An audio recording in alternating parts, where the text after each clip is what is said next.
Hi, I'm Sue from Garden Moxie. Today I'm taking you on a tour of my garden to share 5 plants that I absolutely love and one that's giving me some buyer's remorse. As gardeners, we're always on the lookout for finding the right plant for the right place. Gardening is all about experimenting, learning, and trying to find out what works best in your particular space. The plants I'm about to show you have not only thrived in my garden, but they're also very easy to grow. And the one that I'm not so keen on, well, I'll share my reasons, and maybe this can save you a little bit of gardening frustration. And if you're interested in growing any of these plants yourselves, I made this easy for you. In the description of the video, I've left a link to a PDF document that you can download that has the details about each of the plants that I'm about to discuss. So let's get into it. The first plant I want to share is a Carthusian pink. This plant is named after the Carthusian order of monks that was founded in 1084. The monks originally came from France, and each monk was required to care for a small garden, and this plant was one of the plants that they cultivated. This is a really unique plant. It has bright magenta colored flowers on very strong stems, and the flowers look like Sweet William and bloom from summer until September. The plant forms grass-like mounds with thin, long leaves. I grew this particular plant from seed. It's a perennial that grows in zones 4 through 8. It requires full sun, and it needs good air circulation. The second plant I wanted to share is a Heliopsis. The variety is Burning Hearts. This is an amazing new variety that has dark foliage, and it has a contrasting gold and burgundy flower. It is a gorgeous plant. I grew this specific plant from seed, and they bloomed the first season. This plant is a perennial, and it grows in zones 3 through 9.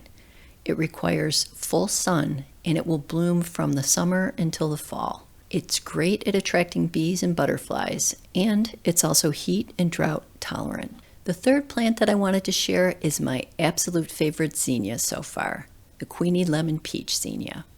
This is an annual that is super easy to grow from seed. It's got raspberry pink centers and lemon yellow petals. Like all zinnias, it requires full sun. This specific variety is an All-American Selections regional winner. It blooms all summer until the frost. It grows on tall and sturdy stems. Again, like most zinnias, it's heat and drought tolerant. I grew this zinnia from seed. I started the seeds indoors, but the great thing about zinnias is you can also directly sow them into your garden. So if you don't have the space for a seed starting station in your basement, zinnias are the perfect plant. And this Queenie Lemon Peach Zinnia is a beauty. The fourth plant that I want to talk about is tall verbena, Verbena bonairensis. It's a plant I have trouble pronouncing, but it is a great plant for the garden. This plant is considered invasive in the states of California, Oregon, Texas, and Georgia. But in my cold climate here in southeast Michigan, this is the perfect plant for attracting butterflies to your garden. Verbena has clusters of small purple flowers floating on long, airy stems. It is a beautiful plant. It's native to Brazil and Argentina.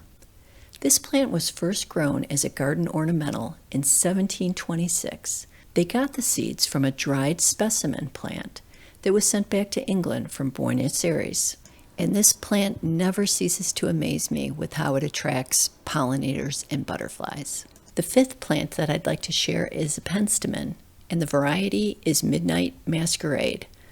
I typically don't buy patented plants, but this plant offers a full season of interest. It starts in May and June with rich lavender purple flowers that have a white center. It's got this fantastic dark purple foliage that looks great even after the blooms fade. And I've even found that the seed pods look cool too.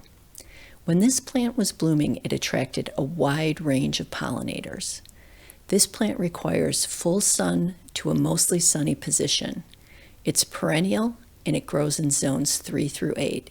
And that brings us to the plant that has given me a little bit of buyer's remorse, and that is Monarda fistulosa. This is a native bee balm. This is a plant that I want to love. When it first started out, this thing is a bee magnet. And because of that, it is like a great thing to have in the pollinator garden. The problem is once we got the first rain, the thing flopped completely over. And now that the summer has progressed, it is just covered with powdery mildew. So I know that I can fix the flopping because I need to just stake it properly. I'm not too worried about that. But the propensity for this plant to get covered with powdery mildew is something I'm not sure how I can control. So what I'll be doing is I'll be waiting to see how it finishes up the season, and then I'll decide if I'm going to keep this in the garden or if I'm going to replace it with another pollinator-friendly plant. Well, there's no doubt about it. Finding the right plant for your garden is exciting, and it can also be challenging. That's why I think these videos where you share the plants that are working great in your garden are so helpful. And don't forget that I've left a downloadable PDF of all the plants that I discussed in the video today, and you can find that link in the description below. I would love it if you could leave some comments below and let me know what your favorite plants are, what plants grow great for you. That's it for this video, friends, and I'll see you in the next one. Anywhere feels